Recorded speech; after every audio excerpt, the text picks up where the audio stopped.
Brazil ফুটবলে যেন ঝড় তুলতে যাচ্ছেন নতুন কোচ কার্লো আনচেলত্তি। বিশ্বকাপ 2026 কোয়ালিফায়ারের জন্য ঘোষিত দলে এসেছে একের পর এক চমক। অনেকে ভাবেননি যাদের নাম দেখা যাবে, আনচেলত্তি ঠিক তাদেরকেই সুযোগ দিয়েছেন।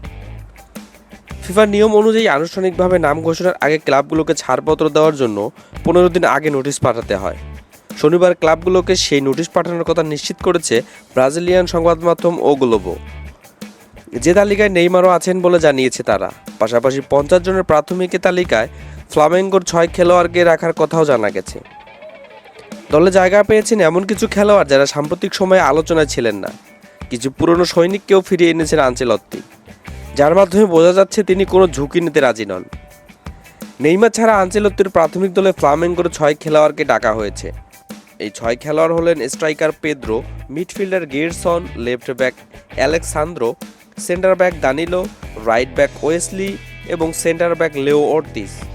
এই স্কোয়াডে যেমন জায়গা পেয়েছেন অভিজ্ঞ তারকারা, তেমনি নতুন মুখ আর প্রত্যাবর্তন ঘটানো কিছু খেলোয়াড়ও চোখে পড়ছে। নেইমার, ভিনিসিয়াস, কাসেমিরো তো আছেনই, কিন্তু সবচেয়ে বড় চমকটা কোথায় জানেন? এটা একদম পরিষ্কার যে আনচেলত্তি ব্রাজিল দলে একটা নতুন ধারা আনতে চাইছেন। তার স্কোয়াড বাছাইয়ের পেছনে রয়েছে কড়া কৌশল। নতুনদের সুযোগ দিয়ে তিনি তৈরি করতে চাইছেন ভবিষ্যতের শক্তিশালী ব্রাজিল। আপনার কি মনে হয় এই দল বিশ্বকাপে বাজিমাত করতে পারবে? কমেন্টে জানিয়ে দিন আপনার মতামত। আর ভিডিওটি ভালো লাগলে শেয়ার ও সাবস্ক্রাইব করতে ভুলবেন না।